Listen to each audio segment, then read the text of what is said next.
Hello everybody, welcome back to another episode of, we take a look at the MapleStory subreddit over the last week, the MMM, the Triple M, Monday Maple Musings, and we go, and we look with our eyes, and we see the things that we see with our eyes, our two eyeballs. Some have, well, I assume most people have two eyeballs, but I guess I don't know for sure, so maybe I shouldn't say that. Anyways, I'll stop yapping and I'll start opening stuff up.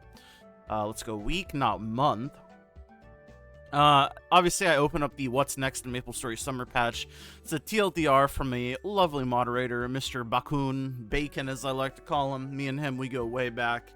And by way back, I mean we've never spoken once, ever. And we probably never will. But he's my boy. Trust me on that one. I guess I can open up...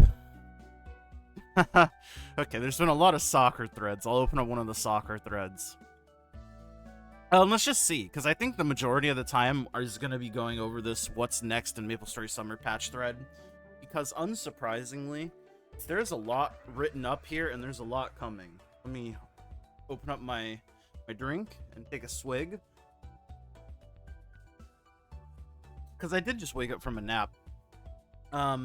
That's why this video is coming out a bit later, if you're watching this on the day that it comes out. You know, a little insight into my spooky, twisted mind, my life. Whatever. Look, man, stop your shit, start yapping. Well, I'm already yapping, but stop your shit and, like, start yapping about the MapleStory. Anyways, like I said, this is from our boy Bacon Bits. Summer Patch is coming in a month. It's a TLDR, the upcoming changes in the next few months. The timeline might not be exactly accurate, as Next Sun does tend to change things around and condense things here and there, but it should be good enough for a rough timeline. Check out orangemushroom.net if you want a full breakdown of the patch. This is a TLDR, so some of the smaller bits of info was skipped over. Honestly, I do the same shit. So, monkey see, monkey do. Cannot blame you, my friend. Anyways, the patch is expected to be dropping around June 11th, and it'll be the part 1 of the next update. First thing he's got listed here is going to be the Ride or Die Part 2. So based on previews from the 20th anniversary, it's expected we're going to get a continuation of the Ride or Die story with an event this summer. What exactly this entails or rewards associated, please my pay notes come back. We don't know until June when the patch comes out. This is something that I was talking about my friends with the day that the patch and the trailer for the... Excuse me. I have to get my fucking throat box moisturized, you know, so I can speak at a good level.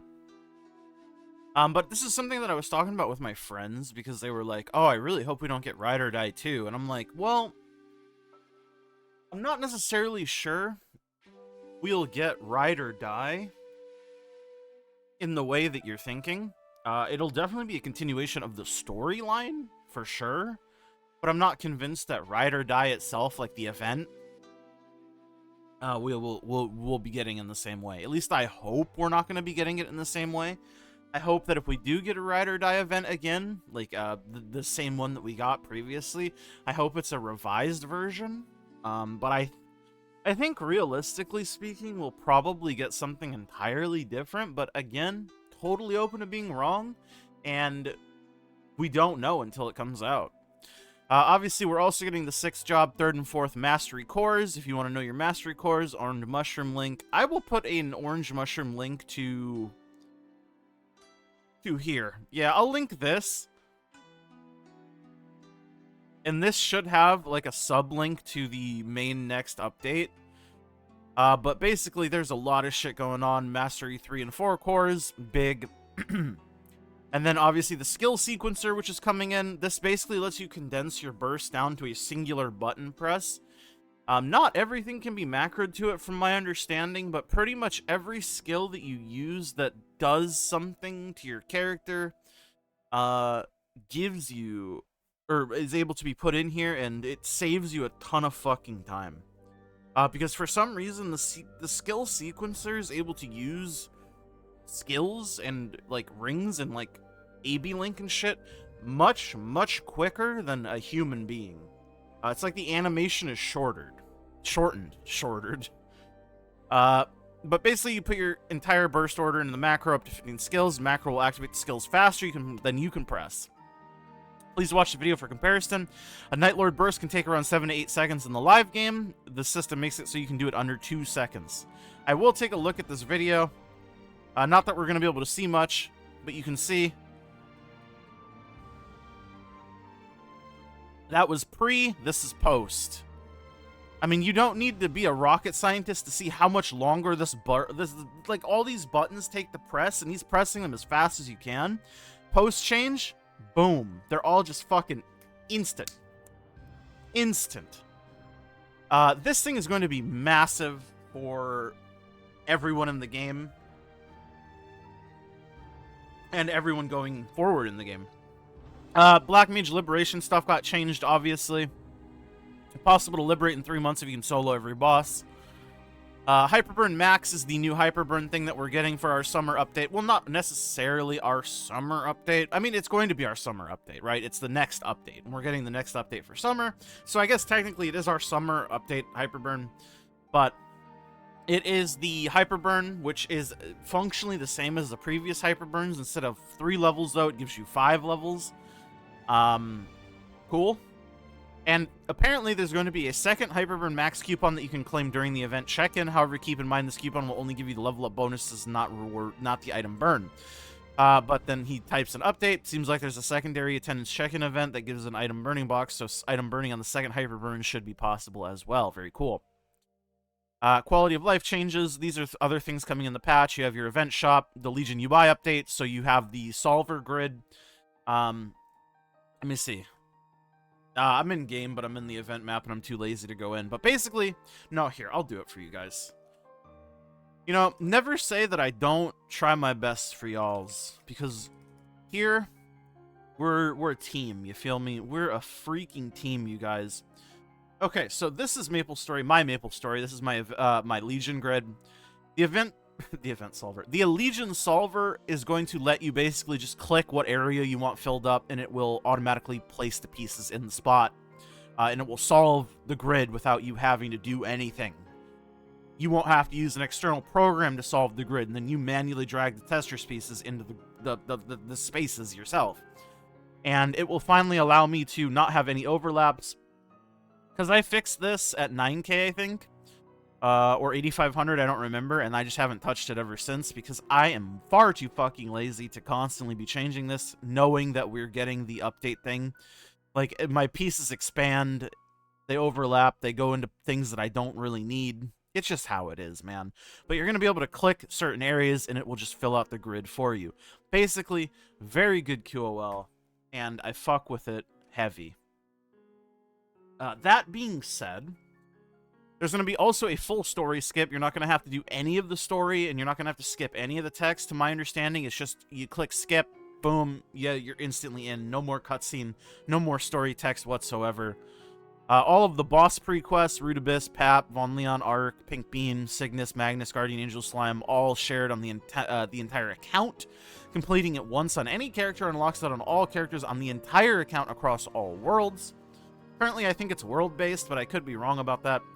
Symbol dailies, both Arcane and Grandest, will now start at 500 monsters killed. For every zone you progress past, the amount needed to kill will go down to, by 200 down to 100 as the lowest. Meaning if you're 265, all Arcane dailies are 100 kills to complete. Cernium's 300, Hotel Arcus is 500. So it's basically the same as kind of it is now. Just instead of 200 being the cap, it'll go down to 100 for the Arcane dailies, and also the Grandest dailies will go down. Because currently the Grandest dailies don't go down, they're 500 no matter what. But after this change, they'll be able to also go down to 100. And that's good. There's nothing I have to say that is complaining about making dailies easier to do or faster to do. The other big change is Monster Park Extreme is now weekly. It can be completed 2 times a week on 2 characters once each, meaning you're going to be losing some Monster Park experience if you just funneled one Monster Park, one character your Monster Park Extreme experience for 7 days, because the experience they're giving is only 5x the normal amount. None of the Sunny Sunday buffs on MPE work anymore, so it's literally a bit of a nerf to a singular character, but obviously being able to give Monster Park Extreme to 2 characters a week is, long-term speaking, much better, and it's also nicer that you only have to do it once a week.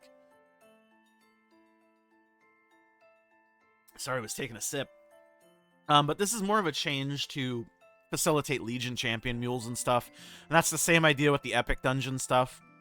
You can clear both High Mountain and Angler Company once a week, but you can't clear it you can't clear High Mountain and Angler Company both on your Nightwalker every week.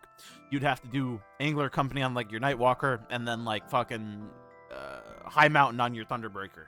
Using my characters as an example, because I have no creative processing. But they don't overlap the clears, so again, I think this is mostly a Legion champion change, which again is a very, very good thing. Soul Urta conversion, you'll be able to convert Soul Urta into tradable stuff, though this is most likely going to be an interactive server only. Maybe we'll get it on Reboot. I don't know. It wouldn't surprise me if we get it. Also, it wouldn't surprise me if we didn't get it. We'll just have to wait and see. More Arcane River QOL, Quest update QOL, World Map update QOL, Minimap update. Mostly just some QOL stuff. Part 2 is coming in July. This is when Legion Champions are coming out. The biggest thing here is I'm not gonna go over this with a fine-tooth comb like I did the first part, because this is more general and more hyper-specific to... Or the first part was more general, and this is more hyper-specific to, like, endgame players specifically, and, like, a certain type of endgame player.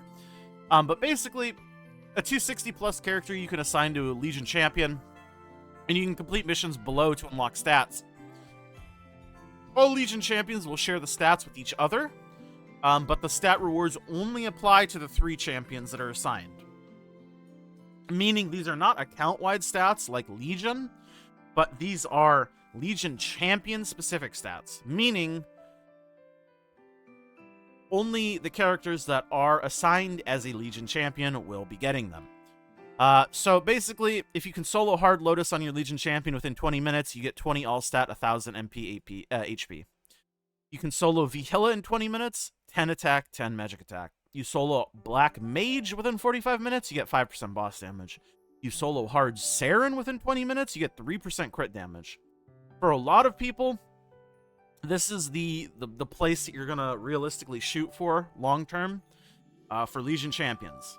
Because, obviously, soloing normal Kalos within 20 minutes is not only a massive increase, but the reward you get from it, 5 IED, is not very big.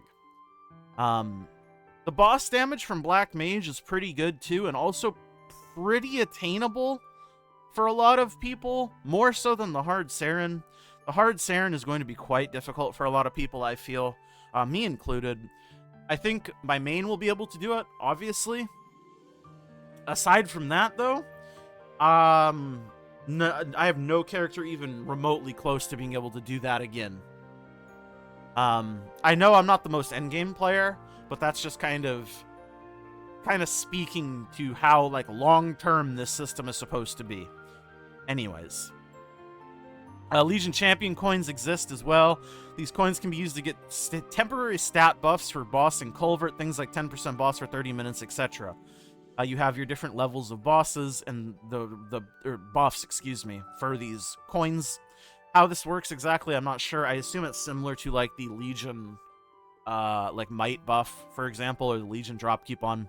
But you can get things like 10% boss damage, 10% IED, 25 flat attack, 2.5% crit damage, 25% additional XP. Low-key kind of go crazy. And the coins you get reset monthly. So it may be a bit harder to spend coins on stuff. Baldrix is coming out. It's a new 290 boss. I'm not going to talk too much about it. I'm sure, again, if it's relevant to you, you already know. You don't need me to talk about it.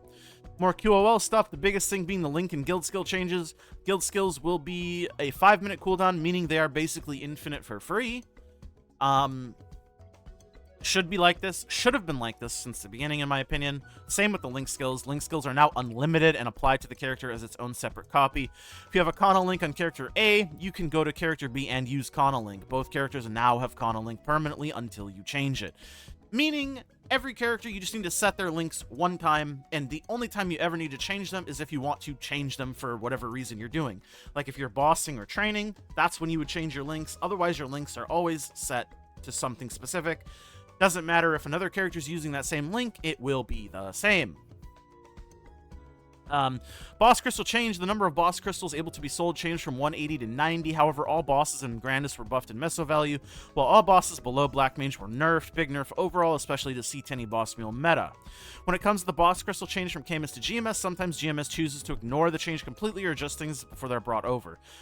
They've already specifically said that it's not certain what they're going to do in the last Inkwell note, so we don't know what the boss crystal change is going to be for us. We don't know. This is something you have to wait and see on.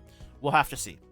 August, we're getting Destiny weapons and Star Force revamp. The biggest thing with Star Force revamp is you're going to be able to go up to 30 stars total. Star Force, or your star count, will not go down when failing. However, boom rate is much higher, and boom rate exists for over 15 stars. You can safeguard up to 18.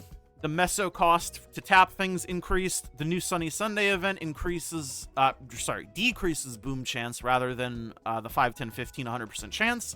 If you have a 23-star item right now, it will become a 25-star item post-change. 24-star will become 28-star, and 25 will become 30, I believe. Oh, yeah, it says here. 24 becomes 28, 25 becomes 30. So I did have the info right. Old 22-star and below equipment will stay the same. Nothing changes. You're never going to lose final damage from this change. The only thing you have to do is gain potential FD from an easier 23rd and possibly 24th star. The 25th star will be the exact same as the current 23rd star. So if you weren't going for 23 stars now, you don't have to be going for 25 stars after. Just something to keep in mind. It just makes 23 and 24 more accessible because 23 and 24 will be easier since it'll now be 20 instead of 25 total, 30 total. Does that make sense? Destiny Weapon Part 1 coming out. Part 2 is probably next year. They don't even have it there. Level 6 Oz rings are coming out. Ring Box of Life drops level 3 and 4 rings and or a chance to drop a grindstone. Obviously very much needed. There needs to be more sources of grindstones. But E-Kalos and E-Kaling no longer drop grindstones. Haven't seen a grindstone drop from E-Kalos anyways, but hey. At least you can get them from Ring Boxes of Life, which drop from every bad man past a certain point, like C-Kalos and above, I guess. So you're looking at C-Kalos, X-Kalos, Ich-Calling, X-Calling, Limbo, Baldrix. They drop the special Ring Boxes that have a chance to give a grindstone. Which is good because everybody should be getting personal grindstone drops, in my opinion, if Oz level 6 rings are coming out. But yeah. And then obviously all the changes. A bunch of boss QOL stuff. And they also changed it so you can hold 2 trillion mesos instead of 500 bill, which is interesting. And then they also unlocked Hexastat 3, which, again, something to note. And then in September, for us, is likely when we'll be getting the 2-minute balance patch change, plus the UI revamp. Overall, though, I think that's about it. I will link this post in the description in general. Instead of just linking the orange mushroom, I'll link this post in case you want to go look at it yourself. And then, of course, no more soccer, please. I can't take it anymore. I love it when I get Bluetooth tackled by someone not even on my screen. So true, brother. Updo to you. Tip Fedora, milady. This is my biggest complaint. It shouldn't be a 3-minute game, because if you lose them all, including queue times and load times, you're gonna be spending about 15 minutes getting your 3 losses, which fucking sucks. That's too much time. But this is a silly little post. I think we've spent long enough together. I will let you guys go. Thank you guys so much for watching, as always, and spending some time with me. I will see you guys all in the next one. Like the video if you like it, subscribe, all that good stuff, and I'll see you guys all in the next one. Thank you to my YouTube members. It's Bits, It's Diz, Remix My Life. I'm Nufo. I love all of you guys very, very much, and I'll see you later.